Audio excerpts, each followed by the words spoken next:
এই সময় প্রচুর পরিমাণে কাঁঠালের বীজ পাওয়া যায়।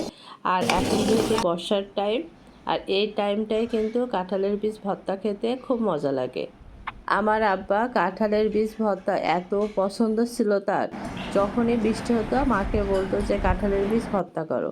তো কাঁঠালের বীজ ভর্তা করার জন্য ভালোভাবে কাঁঠালের বীজটা ভেজে নিতে হবে। আর এখানে কোনো রকম যখন বাটবো তখন কোনো পানি দেওয়া যাবে না। এখানে আপনি কাঁচা ঝালটা সাথে বেটে দিবেন, আর ধনিয়া পাতা, পেঁয়াজটা হালকা একটু বাটা দিবেন, আর সাথে থাকবে সরিষার তেল আর লবণ। তো এভাবে একদিন কাঁঠালের বীজ ভর্তা করে খেয়ে দেখুন, ভালো লাগবে।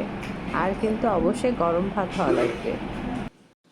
আমার কিন্তু অনেক প্রিয় একটি খাবার কাঁঠালের বীজ ভর্তা। তো অনেকেই আবার বীজটা সেদ্ধ করে ভর্তা করেন, তো সেটাও কিন্তু ভালো।